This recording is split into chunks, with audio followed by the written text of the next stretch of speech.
Okay, I think that's it. Hi. Oh, I can't leave a comment. I was trying to leave a comment. Yes.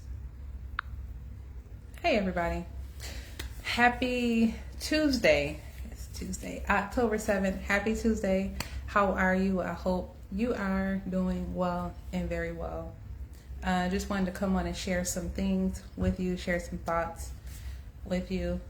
October is Domestic Violence Awareness Month, as well as Breast Cancer Survivors Month, Breast Cancer Awareness Month as well. So we just want to honor those individuals who are survivors of both breast cancer and also domestic violence. So it's domestic violence is near and dear to my heart because that's something that I have experienced, and I love working with individuals who have experienced that as well. So we are what I call a relationship recovery, because after we are coming out of a domestic violence relationship or traumatic relationship, we do have to recover. The whole family is affected. The children are affected. The husband is affected if the wife was a batterer. The wife is affected if the husband was a batterer. Everyone is affected, and so are like the friends and extended family, etc. But today I just want to talk about, so the title is today is Surviving the Storm and Understanding Domestic Violence and Breaking the Silence. A lot of times when we're in that situation, many people know and they see, but they don't say anything because in their mind, we should already know. I was told I should have known I was in that situation, or I should have never been in that situation. But I didn't know I was in that situation. And afterwards, it was, oh, I knew that's the situation you were in. I'm like, why didn't you say anything? Help me, because I wasn't taught this. All we was taught about domestic violence is if someone is beating you. But that's not how it starts. So help. Like, we needed help, and we didn't get the help that we needed. We got the you shouldn't have did this, you shouldn't have did that, and we got taught down upon, and it's always the victim's fault in domestic violence cases, never the perpetrator. You rarely look at the perpetrator. Nobody look at the perpetrator and say, why did you lie? Or why didn't you come with the warning sign or the warning label? That doesn't happen. So instead of just ridiculing the individual that was in that relationship, help them, offer support, be safe about it. Because in my situation, when I knew that's what it was, I was texting my friends, right? And so every time I would get home, he would have my whole text messages. So I thought my friends were letting him know what was happening. And I'm calling my friend, like, why are you doing this? Why are you talking to him? Like, why are you telling him my plan? Like, the escape plan. Like, what is your problem? My daughter said, Mom, when you're not here, he's on the computer. He can see all your text messages.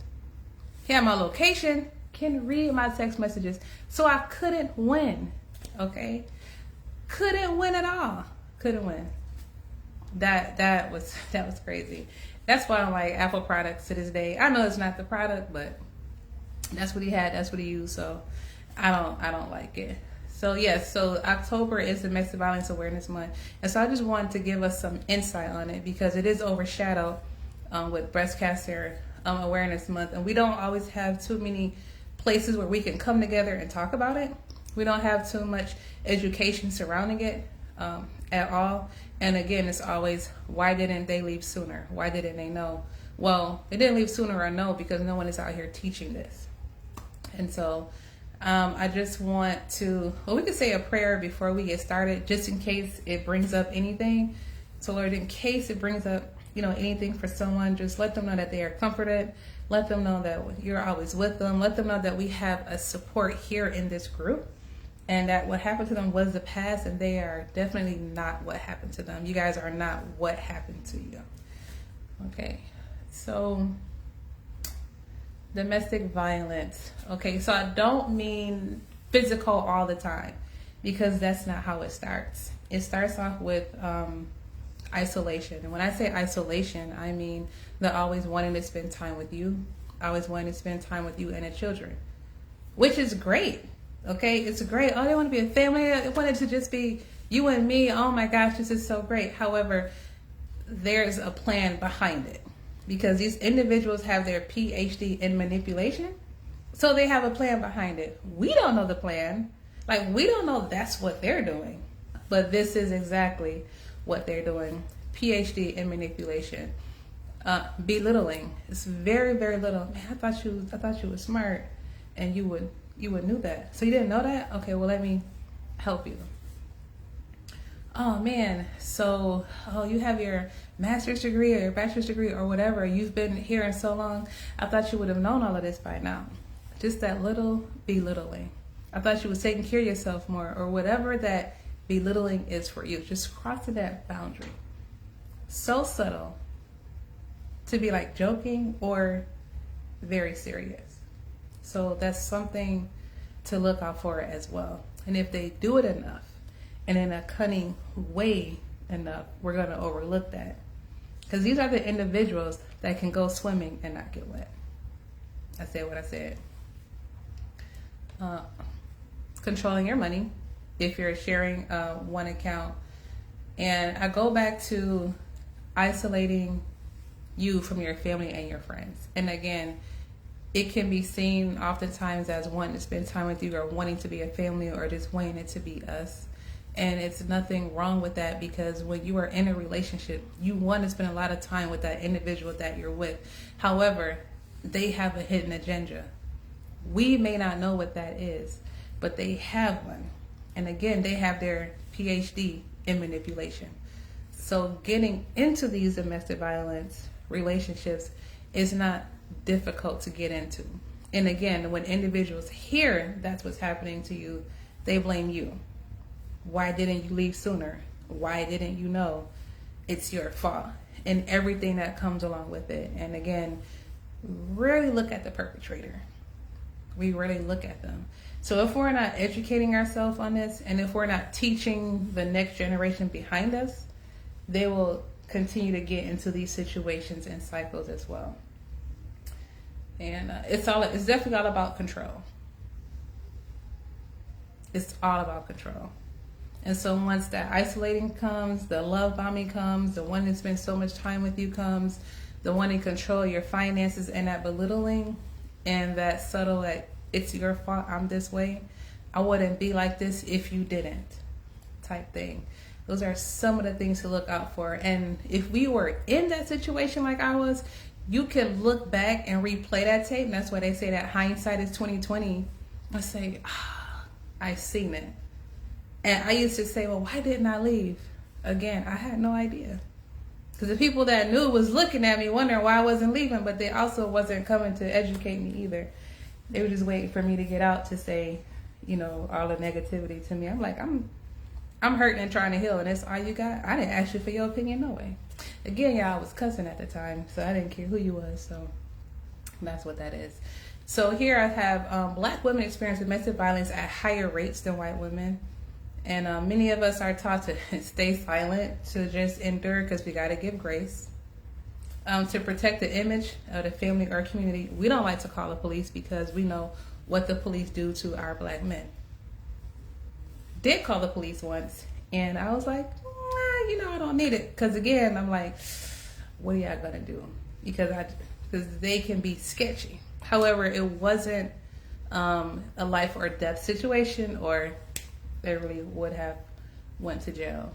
But I want us to know that it's okay to break that silence, and it's okay to just have these conversations again to the younger people or to the women and to the men, because the perpetrator is not always the male.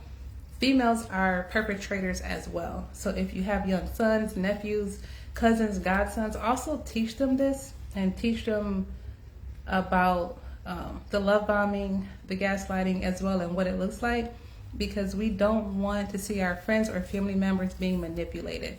And if you know someone in that situation, continue to offer support as much as you can offer support, as much as it is safe for you and that other individual, because it's hard. It's hard being in that situation. So a lot of times when we're out of that situation, we carry a lot of shame. We carry a lot of guilt, because this is something that we internalize. A few things we internalize being in a relationship like this. We internalize rape. We internalize if we were broken, if our home was broken into. Like, oh man, why didn't I do this? Why didn't I do that? And we don't always think about, well, why couldn't they heal themselves? Or why didn't they have someone that they can talk to? Why didn't someone know this is their MO or game and this is their plan and they keep doing this over and over again? Or why did I wear this outfit if it was a rape? Why did I wear this outfit? Or why did this happen? Why couldn't this person control themselves? Why couldn't this person go somewhere else and move around? Why did this person have to rob my house? Why didn't I have this what do you call it? The alarms in place? No. Why can't this person go out and work? It's a lot of things that happen to us that we go ahead and internalize, and we carry a lot of shame, we carry a lot of guilt, we carry a lot of anxiety, depression, and we always think that we have to go through this alone, and we always have to just heal alone, and that's not true. Now, yes, there are some individuals that you absolutely cannot share things with because your business is out in the streets all over the place, and that is not the community for you. It's not the community for you. We want the community to be safe. We want to feel protected. We want to feel that you can share in my burden. We want to feel encouraged, because after going through a trauma like that, we don't need put downs. I didn't need put downs, but it came. I ain't asked for your advice, but it came. You feel what I'm saying? So when someone is getting out of that type of relationship, it is best to help them. I had a friend who was still in it not too long after I got out, and I didn't turn my back on her because I knew what she was going through.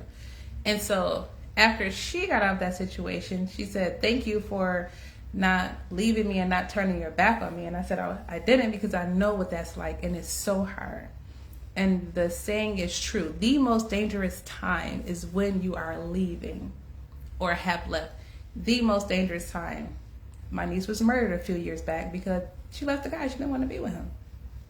Chased her down and shots fired. It happens. We hear about these stories a lot.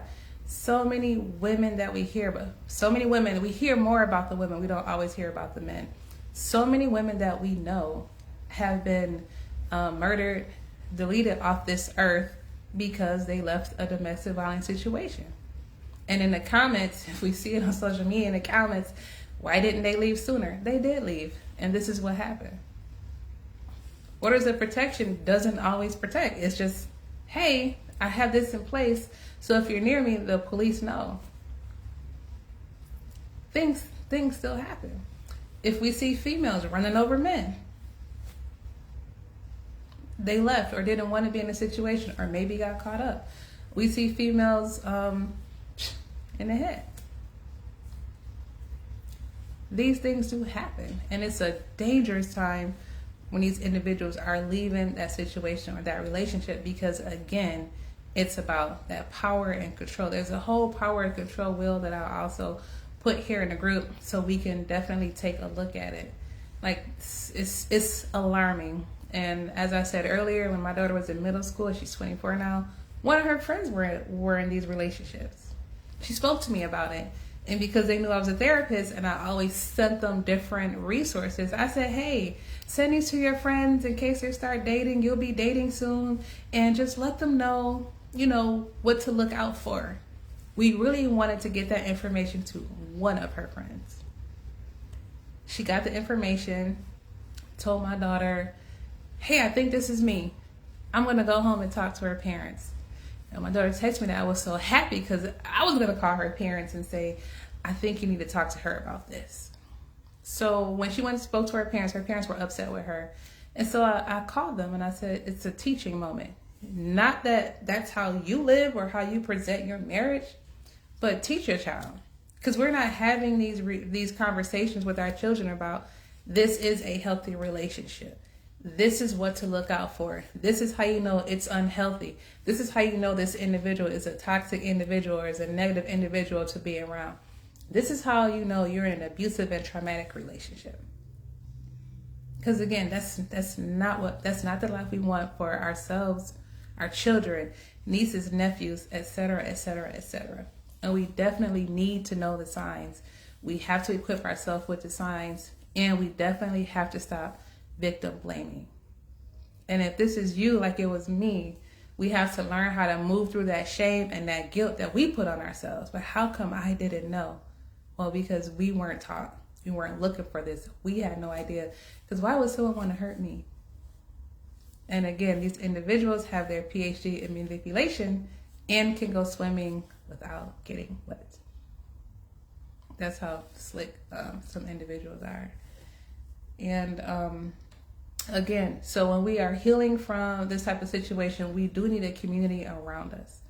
We do need people around us that truly understand. Whether you are going to a therapist, whether you're going to a coach, whether you're doing yoga, whether you're out in nature, whether you're in a church group, whether you're talking to your pastors and our faith leaders, whether you're doing any type of Reiki or sound healing, etc., even massage, or just in your sister circle or your healing circle, we have to do this in community.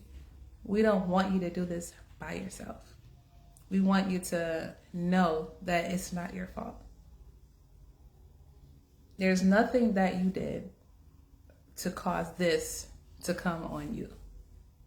And please don't let anybody put that on you either.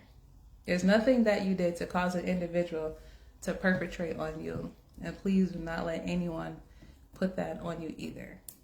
And again, in our American society, we love to blame the victim. We love to blame the victim.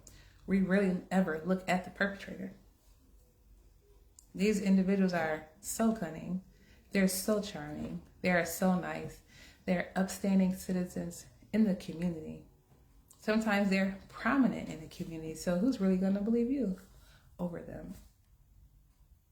So we really have to be careful when we are supporting someone in that situation. And again, the most dangerous time for the individual and the children at times is when they're leaving.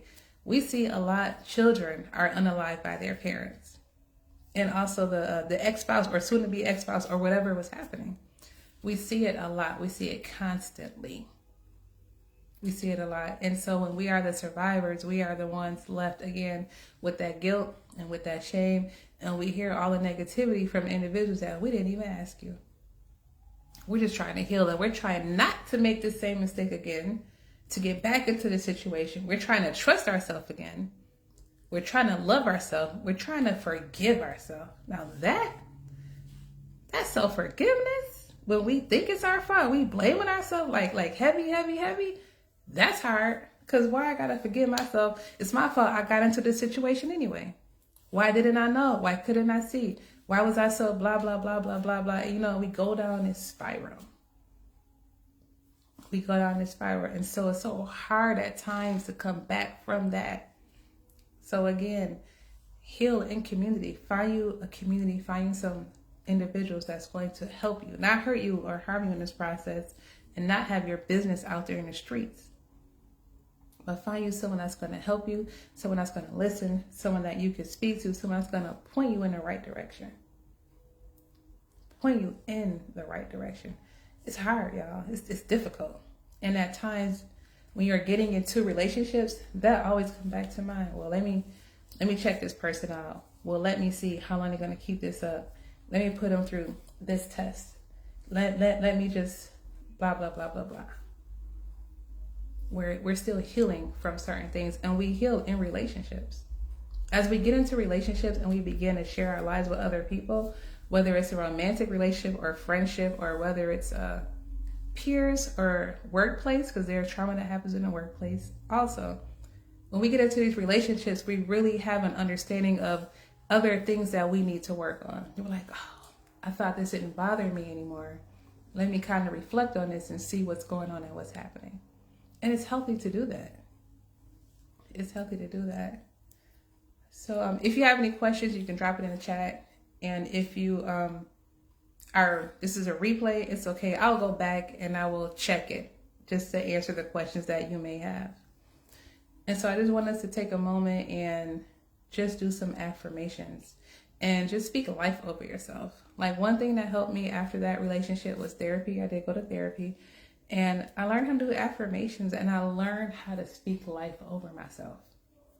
And I didn't think I deserved to speak life over myself, because of what I just went through. Like, I was in a relationship for 10 years, y'all. It didn't get physical until the last month. Wasn't even a month. It was that week. It was the 23rd. June 23rd, 2 days before my birthday.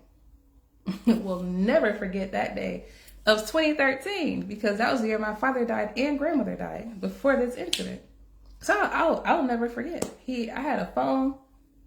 This man broke the phone in half. Like, how you break a phone in half? It wasn't a flip phone either. It was just it was a Samsung phone. It just broke in half. I was like, okay. I was like, all right. But I had a work phone because I forgot who I was working for. So I called my friend, and her husband came to pick up me and my daughter. And whatever I could stuff in a garbage bag, I left with that. He went and got her bike, and that was it. And I was homeless for about a month or so. I sent my daughter to New York to live with family, and I stayed here working, got an apartment. The job helped me get a car, and I was pretty much set. Changed my phone number because he was calling to work. I left that job also because he wanted me to come back. I was like, God, if you get me out this situation, I ain't going back. Because the first time I asked God to get me out the situation, I ain't listen. Because he was crying, y'all. Like, he cried tears. And I was like, oh, he's really sorry. Like, I really believed it. And then after that, I said, I'm going to just go through a honeymoon period. I'm going to just kind of keep my eye on it. Man, he ain't last long at all. Did not last long at all. And I was out. And I never looked back. Like I told you, I was looking for fire ants because I really wanted to protect myself. You know what I'm saying? And again, so getting back to the affirmation, that is something that I had to learn to speak over myself as life. And I had to teach my daughter this as well. And it was so hard to do because I didn't believe it about myself. That's why I say, when you're doing affirmations, do it in the mirror. And yeah, it was some moments where I really cried because I could not believe it about myself. You can't tell it now because you can't tell me nothing now. You know, I feel so great about myself. But at that time, when I was going through that moment when I was healing, which is nothing at all. And one affirmation I want to leave with you is, I survived that was meant to destroy me. I am not what happened to me. I am what I choose to become. I survived what was meant to destroy me. I am not what happened to me. I am what I choose to become. I survived what was meant to destroy me. I am not what happened to me. I am what I choose to become. Love it. Say that, say it loud if you can. Say it in the mirror if you would like to. Write it down. Say it whenever you feel like it. And for your journal prompts, I have at least 2. The first journal prompt is, what did surviving teach me about my strength? What did surviving teach me about my strength? You can write it in a notebook if you can. If you have a journal, you can write it in your journal. If you don't want anyone to find it, I don't know what your home situation is like. You can write it in your phone, or you could just think about it and you could just say it out loud. Our second journal prompt is, what lies about love did I once believe that I'm now ready to unlearn? What lies about love did I once believe that I'm now ready to unlearn? Now that second one is like, wow, because there is an unlearning that we do as we grow, age, and mature. I'm 47. I'll be 48 next June. There is a lot of unlearning that I have done and a lot of relearning. There are some things that I thought was true, and I find out that it's not true. And there are some things I say, I want to do this differently. So I had to unlearn some things and relearn some things. And I think that is the most healthiest thing that we could ever do. That we could do. If we want to change, unlearn it and relearn something else. And so, yeah, we're going to make some mistakes. We're not perfect. And it's okay. Get back up and try again and forgive yourself. I'm not saying, I always use this example, when you're doing self-forgiveness, I'm not saying rob a bank every day and forgive yourself every day. It's not what I'm saying. It's not what I'm saying. If you are really working on making some great habits and great decisions and great changes in your life, and you make a mistake and you kind of falter, get back up and do it again. Get back up and do it again. Get back up and do it again. And do it again. So a couple things about moving forward is awareness. Become self-aware. Know you. Know what you like. Know what you love. Know who you are. Because after being in that type of relationship and we were in that recovery mode, we're learning a lot about ourselves. We're learning about our strengths. We're learning about what we believed about ourselves. We're taking off everything that they said that we were, and we have to put on everything that we know we are. Because those belittling stages, it's crazy as heck, man. It is crazy. And it's because you hear it over and over and over and over and over again, it really gets into your mind. And so when you make a mistake, you may go back to, oh yeah, they did say A, B, C, X, Y, Z. Until you really know and learn, that's not me at all. That's a lie that somebody told me that I believed. So we want to take those beliefs off right now. And notice where you see people trying to manipulate you, or if you're you yourself trying to manipulate somebody else. Because sometimes if we don't heal correctly or properly, we become the aggressor. Hey. Yes, go ahead. Hey, what's up? I was done. Oh, okay. Yeah. Okay. All right. So I didn't know it was important or not. Sorry, y'all. I'm at the office. Sorry about that. Yeah. So stop. So when you are in relationships, just notice some of the signs, and it's okay to question, and it's okay to ask somebody else. I have my cousin. I'd be like, cousin, this is what's happening. This is what I was gonna say. Okay, tell me exactly what's going on. What you was gonna say? She's like, no. That's not what that is, or yes, that's what that is. And I love it because my cousin wants to see me win. She wants to see me healthy. She wants to see me do well. So have someone you can speak to about that. I do have clients that come in and ask me certain things about that, and I'm able to just help them see that see it for what it is. And I call it living in reality and no longer delusion. A lot of my clients see things on social media, so much on social media these days about narcissists, toxic, and I just want the people to just leave our words and stuff alone, because it's worse than what's portrayed on social media, y'all. And so I bring them from delusion into reality, and we have those conversations, and we go through an unlearning to relearn what it is. And it's okay to do something different because you weren't taught. And again, I just want y'all to know that you are not alone. You're not alone here. So if you ever need help, you can inbox me. Let me know what's going on. I could put you in touch with someone. We have some awesome people in this group, and we'll begin to do some lives with them so you can understand who they are, what they do, and what they can teach us, because I want us to come together and heal together in all areas and in all facets. Okay? So I'm going to end with saying thank you for coming. Thank you for listening. Again, if you have any questions, let me know, and I can answer the questions for you, either now or later, and that's fine. I'll be having an 8-week virtual group that's coming up. I'll drop the link if you guys want to attend or know anyone who wants to attend. And then me and my team, we're also doing a 12-week narcissistic abuse recovery group. We're going to have one group for men and one group for women.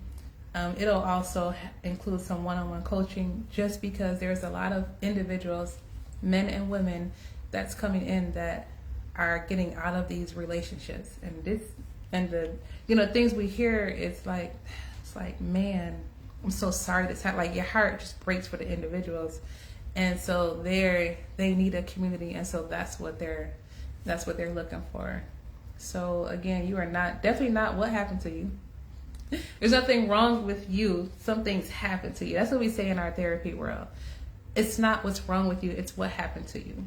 And so once we understand it's what happened to us, we can understand how to heal and how to move forward. And again, we definitely do that in community. So I just want to say thank you for joining me. Again, I always go back. If you have any questions, let me know.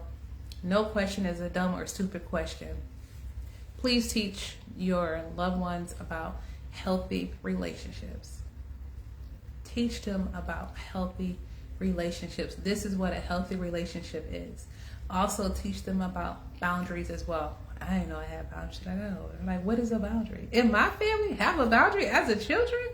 Yeah, okay. It was so unheard of. So now I'm able to teach my daughter. And I can teach my nieces and my nephews about boundaries. And we can have communication. And it's not always talking back, as I learned also. And it's okay to have these conversations, because either we're going to teach them or the streets will. And we already see what social media is teaching our society. So I would rather us teach them. Not sure if they're going to listen or not. However, we have put that word in them. And so that word has been planted in them so that it can flourish and thrive, because social media continues to put that word and that seed in them. So I'd rather them learn it from us than to continue to learn it out in the streets. Okay. So until next week, see you later. Thank you for being in this group. Thank you for continuing to be patient with me as I begin to be more and more consistent.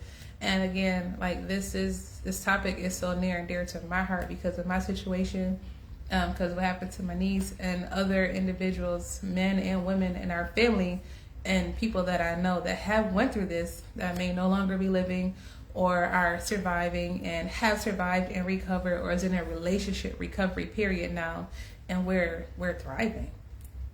Like there's life after abuse. There is life after abuse. There is life after abuse. So again, until next time, thank you. Talk to you soon.